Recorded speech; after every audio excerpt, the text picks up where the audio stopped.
and screaming at you. You know, I totally agree with Brother Speck. Judgment is very important, and it's actually the subject of the message tonight. As soon as I get this here, I'm going to turn this down a little bit because I'm too loud for me, and that's a problem. All right. Let's go to Romans chapter 2, if you would, please.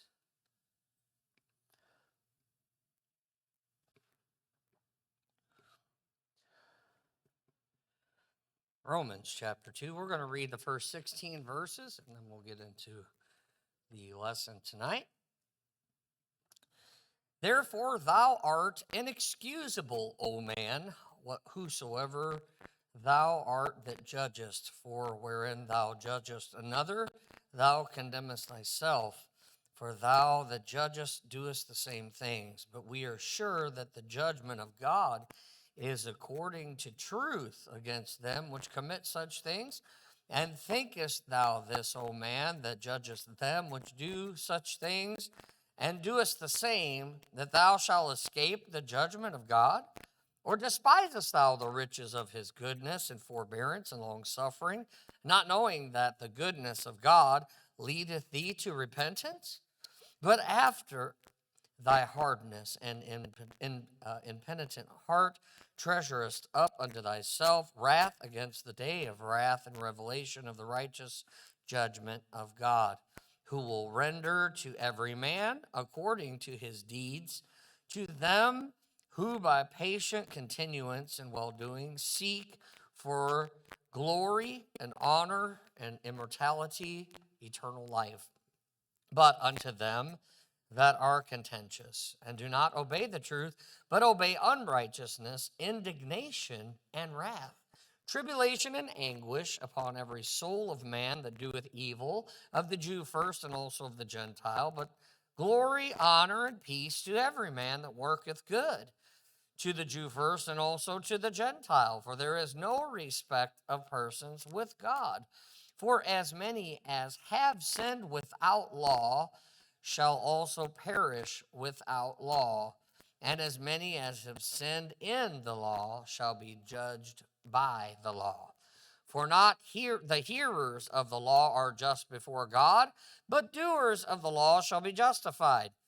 For when the Gentiles, which have not the law, do by nature the things contained in the law, these, having not the law, are a law unto themselves, which show the work of the law written in their hearts, their conscience also bearing witness, and their thoughts the meanwhile accusing or else excusing one another.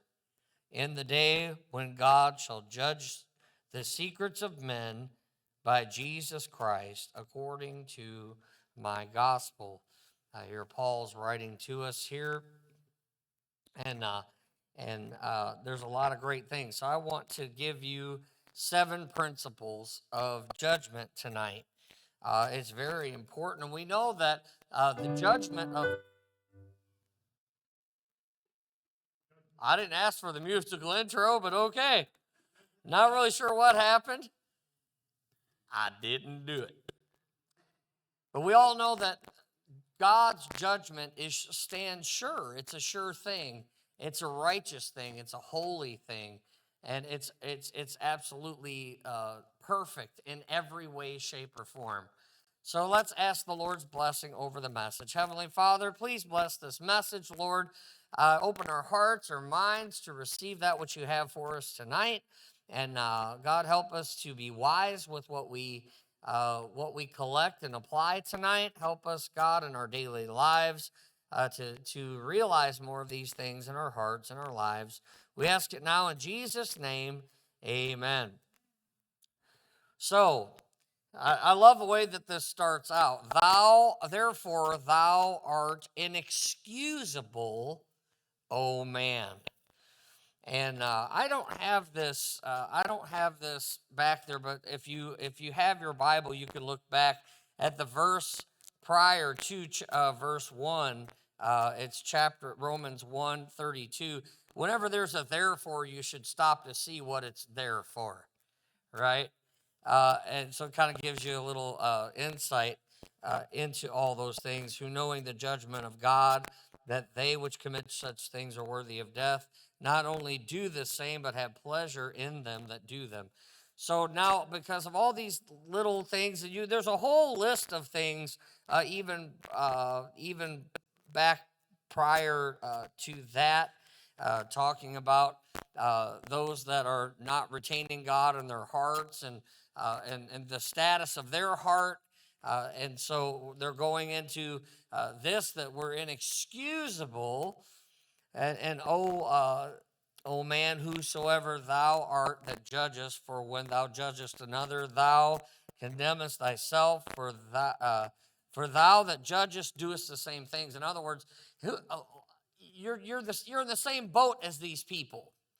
You're doing the same thing, but you're judging them for what you're doing too. Kind of like one of those jobs.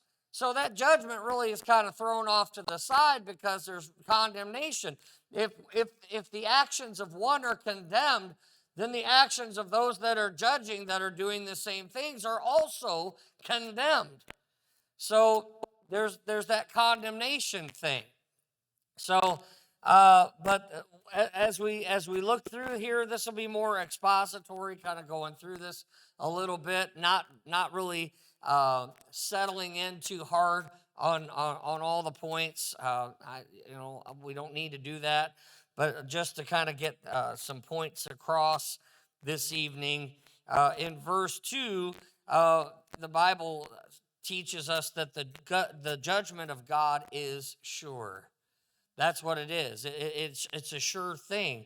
It says, but we are sure that the judgment of God is according to truth against them which commit such things.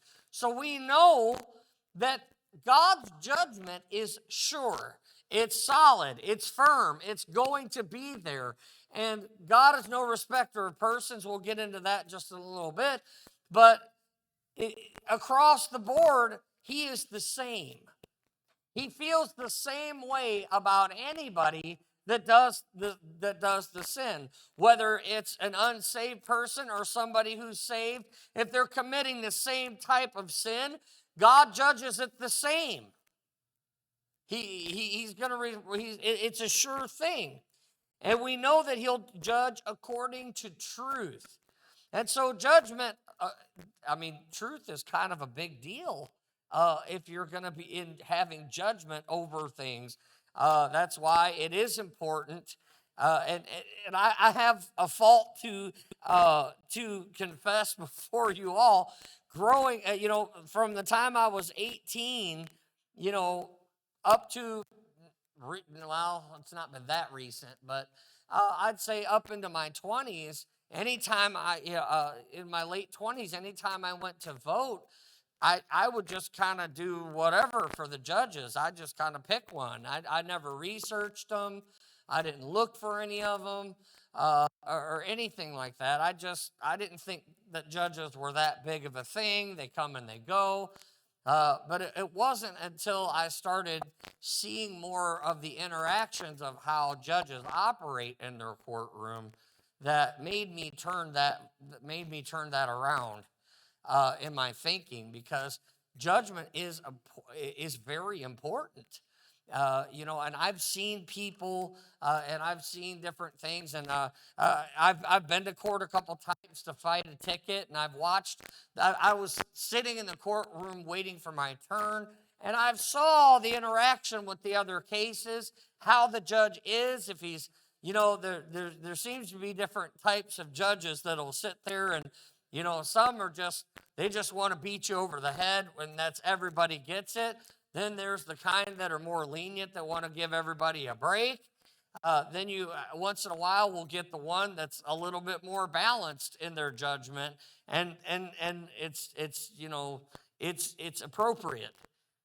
So you don't want to have somebody that's going to constantly, all the time, beat you over the head, but then you don't want everybody getting off scot-free either. There has to be a balance in judgment. And that's what Solomon had down. When he asked for wisdom, he asked for the best thing he could possibly ask for. because he wanted wisdom, because he knew he would have to judge matters. He would have to judge the people. It was brilliant the way that when they were fighting over the baby, how he handled it. He said, okay, we'll just cut the baby in half. You get half and you get half. And the other one's like, no, no, no, no, give it to her, give it to her. And he knew that was the mother, because no mother in their right mind would want to kill their baby. Let that sink in. No mother in her right mind would want her baby killed.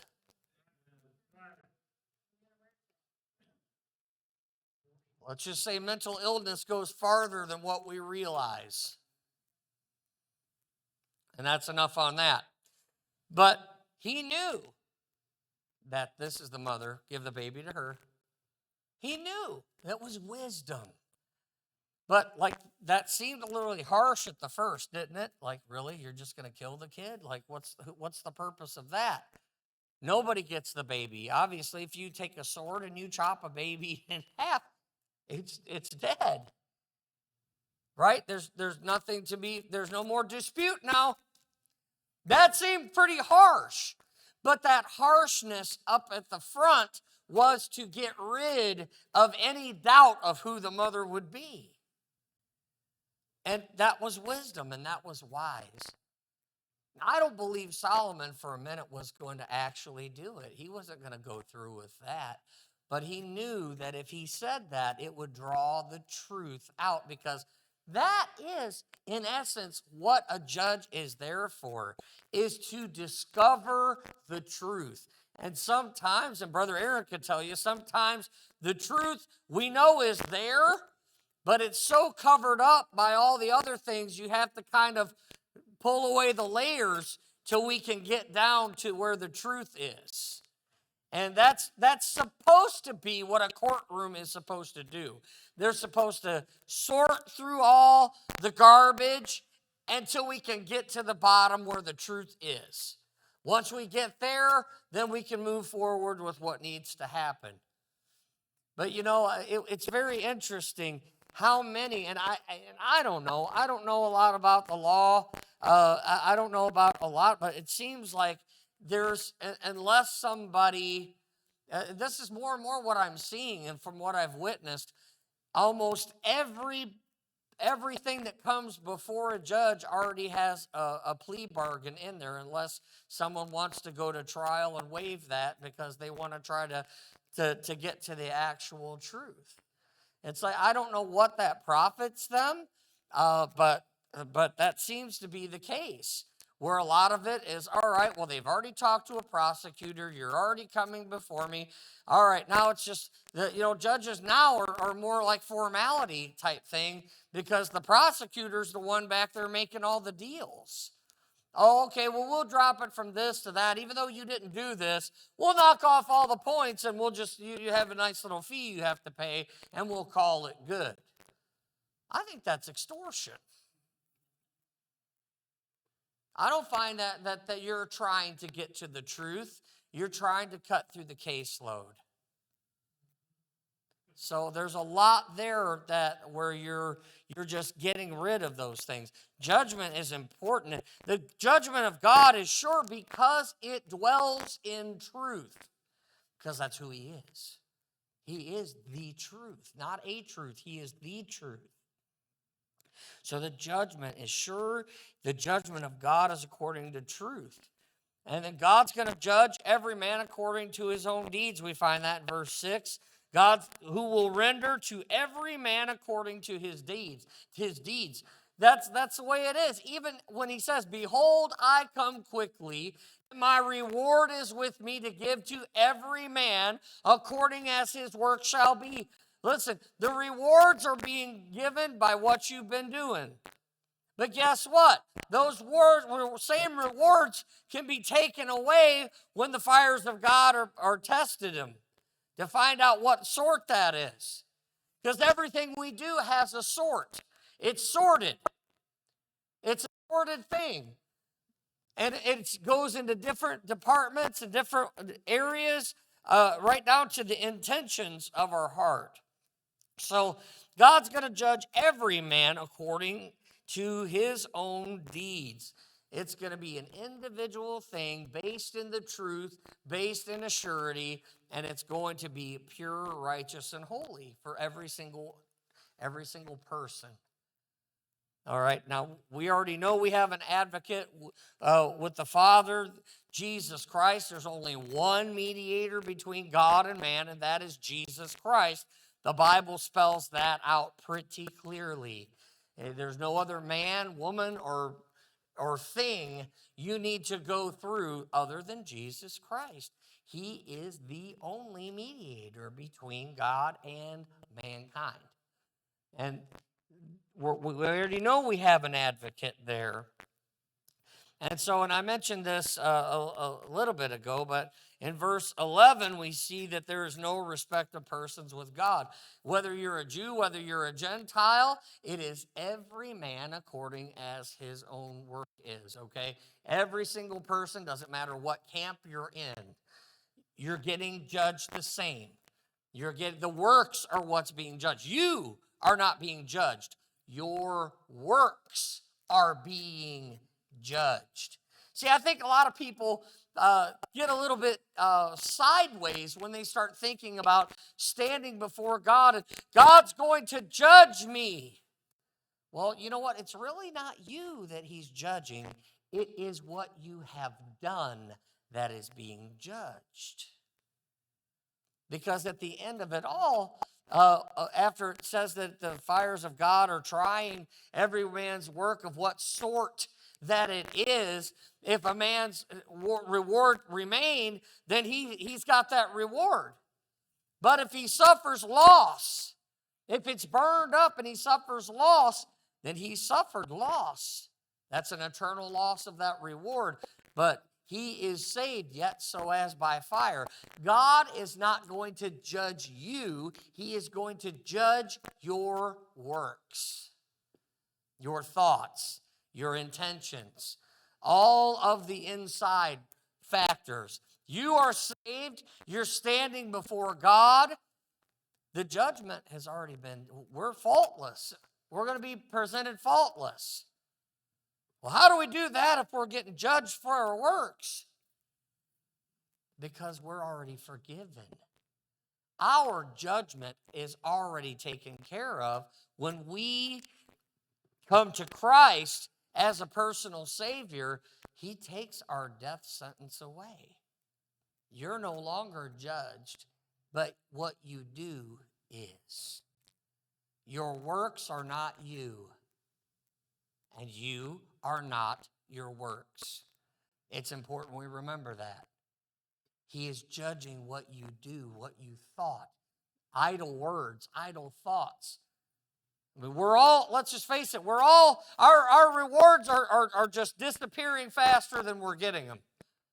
If we're honest with God, if we're honest with ourselves, we're going to be like, well, thank God I have heaven at the end of this thing. Because our works are going to be judged. Our thoughts and our actions, every deed, right? That's what he's doing. He's going to judge that.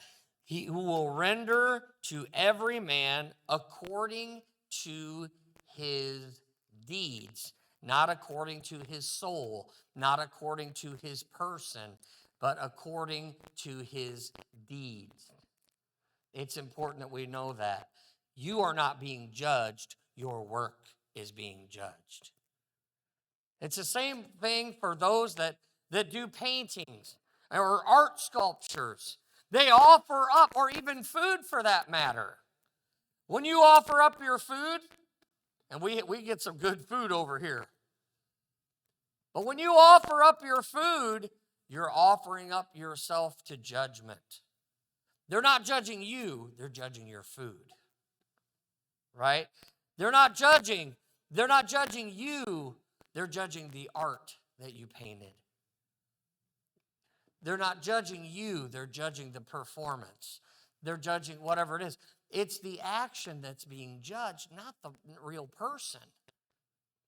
But the real person is what's going to either reap a reward or lose it. So we are affected by what we do. Just like we're affected by what we do here, we'll be affected by what we do at that time. All right? There's no respecter of persons with God. And I love here in verse 13 how he says, it's not the hearers of the law that are just before God, but the doers of the law. Listen, you could hear all day long, but if you don't do it, it doesn't count. You know why? Because hearing is not a deed. Therefore, it's not necessarily subject to the fires of God. He's not going to judge you on whether you listened.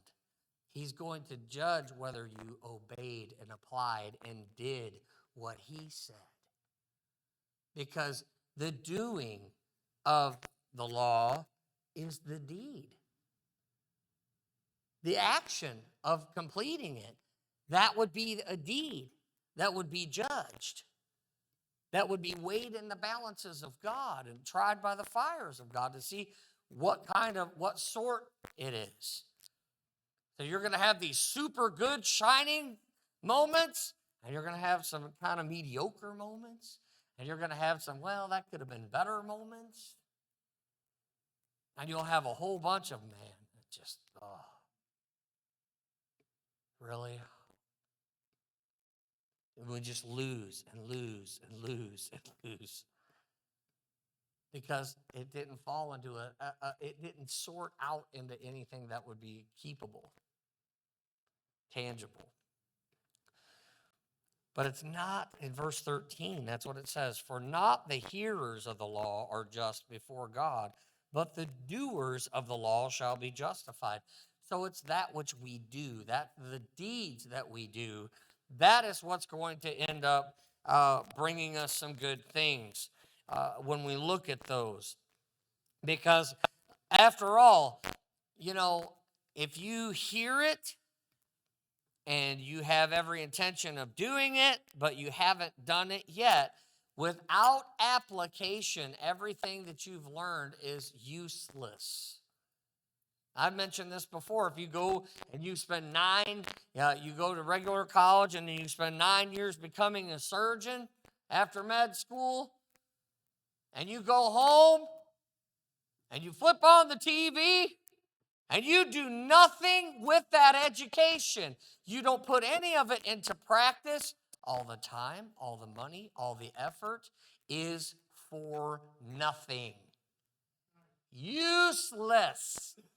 Good for nothing. What good is a surgeon that doesn't go and operate? And you can apply that to any vocation at any time. It doesn't matter. You put in the time, you put in the effort to study, you put in all of this money, because you can't be educated without forking out a boatload of cash. And you don't use none of it. What good is it? Why did you go through all that? What's the purpose of that? How did it help? How did it benefit society at all? How did it benefit you at all? All the stress and worry and testing and cramming and doing all this stuff, and you never did anything with it. See, that's where we have to understand that we are supposed to be in a conversion process to be more like God. This is the Emmanuel. These are we go through testings, we go through trials, and I believe that's one of the reasons why James said faith without works is dead, because your works are what give life to your faith. They demonstrate your faith. If your faith isn't demonstrated, then is it really faith? How can we call it faith if it's never tested, if it's never tried, if it's never applied or used? It becomes useless. Does it mean you're not saved? No, but it does mean that you're pretty useless. You render yourself useless. It's like your faith is dead because you don't have anything that give any kind of credibility to your faith to even say that. So there has to be some demonstration in order for that. And also, how can your faith grow if it's not tested? We have to have tests. Did anybody go through school, whether it's high school or whether it's college or whether it's a special college based on what you were trying to do, without any tests of your ability? You just showed up, you paid your money, and they just gave you a degree and sent you home, right? Didn't do any testing, don't know any practical use or knowledge of working knowledge of what you've learned? I don't think so. When we're tested, that's when we find out where we need to study more, by where we fail. This is where failure teaches us. Because if you go to take your test and you know that you messed up in this certain section of your test, and it caused you to get a low grade on your test, or it caused you to maybe even fail that test, then what you have to do is you know what you need to study now. You got the rest right, but you need to study the sections you got wrong. And you would have never known that you were wrong had it not been tested. That's how we can figure out what we're wrong as Christians. Because God will give us tests. He'll lead us into those things. And sometimes we get ourselves into those things. But if we're walking with God and we're surrendered to the will of God, when we're trusting Him by faith to lead us, He's going to lead us into places that will test every fabric in every area of your Christian life. And where we find that we fail, take note of that. Take note of that. You know what? God knows that we're but flesh. He knows that we have problems. He knows that we're not all given to righteousness at any given time. Right? He knows this. This is for our example. This is for our learning. This is for our growth. This is for our change. For us to move on to the next level, to the next section, we have to know how to pass the section that we're in. And if we don't learn anything in that, and we don't try to fix those things, whenever we get into the next test, guess what's going to fail first? It's the thing that you didn't fix from the last one. And this is why, the subject of marriage is a very complicated one for the day in which we live in, with people with multiple partners and different things like that. But one thing that I've told people that have asked me, and I've counseled a lot of people through the years, even as an associate pastor, I've done that. And one thing that I've always talked to them about is, they would say, "Oh, well, we're going to get married. Oh, that's okay. That's nice and everything." They would tell me about a past marriage that didn't work out, and I'm like, and the first thing out of my mouth is, "Did you fix that? Did you fix what you took out of that where it went wrong? Because if you didn't, you're going to carry that right into your next relationship. And it's going to go the same sabotage that it did in the first one. So you could save yourself a lot of heartache, headache, and legal issues. But make sure if that's the step that you're going for, because you know what, you have to understand, no matter how bad, we always make it worse on the other person. It doesn't matter who you are. You'll find a way that it's more their fault than it is yours. And that's how it goes. That's how we're built. We don't want to do that. But we have to understand that it took two to get together. It takes two to stay together. And if it doesn't happen that way, that there's issues on both sides. It's not one person, and the whole thing was blown because of one person. All right? Because there could be a multitude, and I mean, I'm not going to teach a class on divorce. It's not what I'm trying to do. But what I'm trying to say is that we need to, before anybody moves forward into another relationship, they need to fix what their problem was. And a lot of times we don't see that. The other person's really great about saying, hey, you're this and you're that, or you're not this and you're not that. And we're really good about telling them what they are and what they aren't. But it's harder to do that to ourselves. Fix what it is. Fix where you fail before you get into the next one. And a lot of people struggle with this, and there's things that we all struggle with. Some people will have to take many different tests before they pass because they're not sure how to study yet. But that's important that we do, okay? So, in verse 16, it says that God's going to judge the secrets of men. In the day when God shall judge the secrets of men by Jesus Christ, according to my gospel. It's all going to be exposed. And that doesn't necessarily mean that all of heaven is going to hear about it. There are those that like to imagine that we'll have some kind of big screen. Everybody who's a Christian standing behind you will be watching the film of your life and watching all the films and the failures and the sin and all of that. I don't believe God doesn't promote sin. Matter of fact, we're getting it eradicated. But I believe because, listen, have you ever had a memory and it was just like you were standing there again? It played in your mind so clear. You could have swore. It's just like dreaming. When you have a really, really vivid dream, it feels like you're right there and you're experiencing whatever it is that's going on.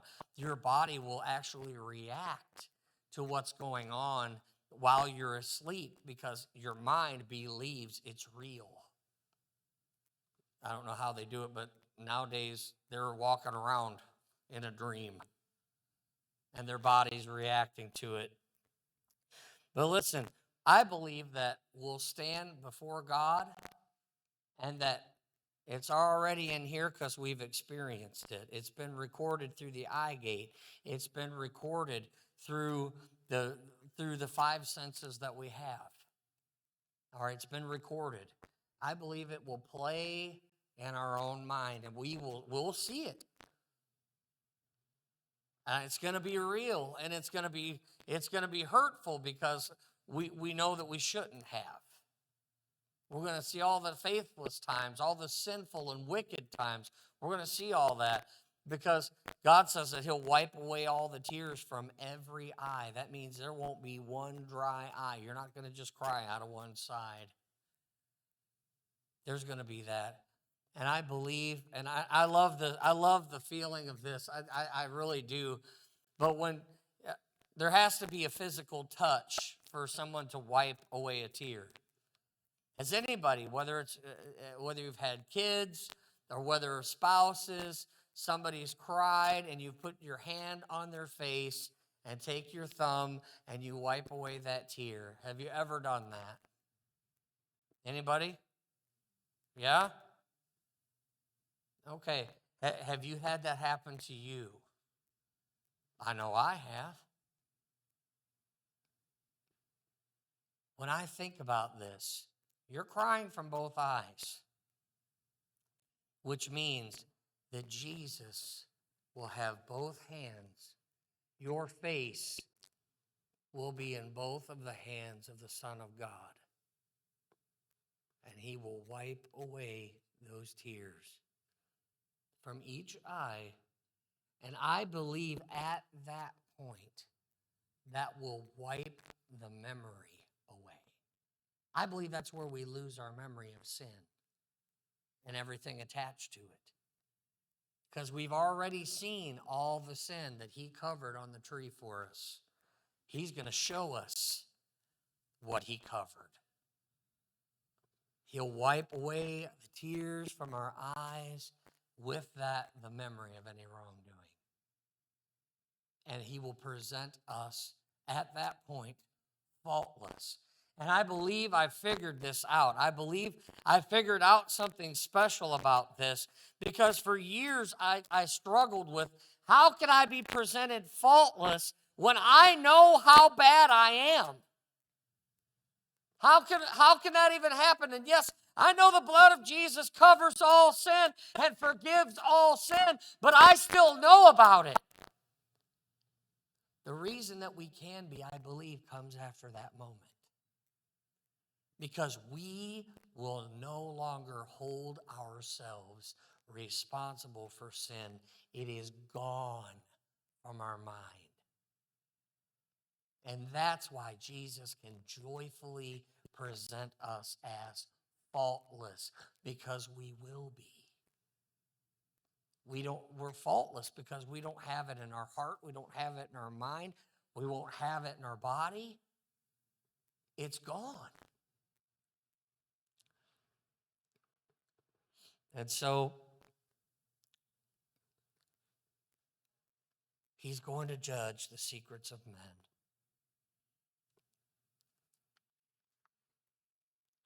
And then there's an accumulative type of guilt that's found in verse 5. After thy hardness and impenitent heart treasurest up unto thyself wrath against the day of wrath and revelation of the righteous judgment of God.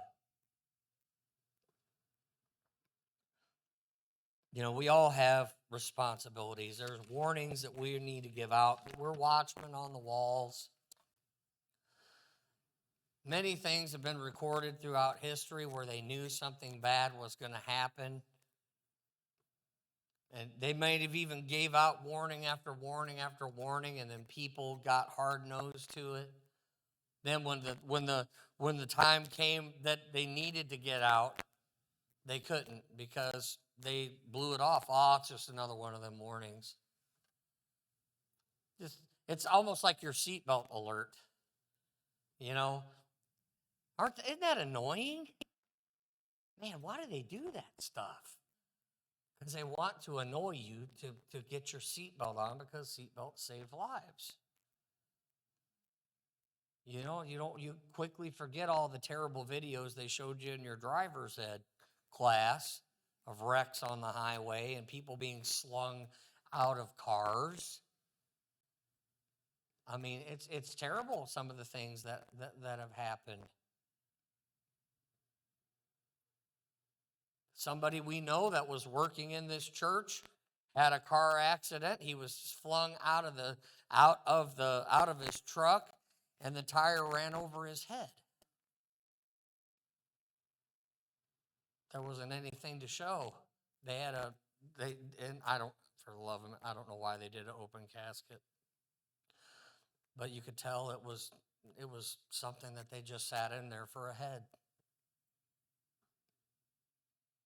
It's terrible. It's tragic. And all the warnings go out. Put your seatbelt on, put your seatbelt on, put your seatbelt on.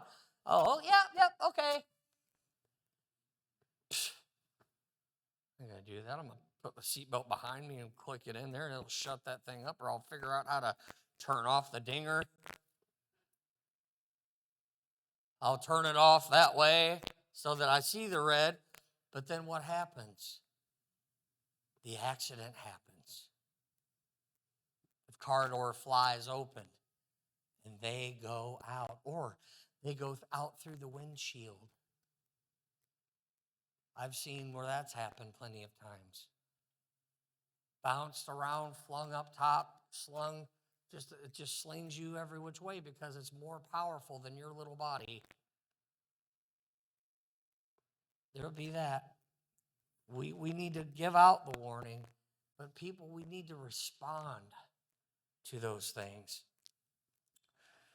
And that's all I have for tonight. We're going to have Brother Aaron come back up and do our prayer request time.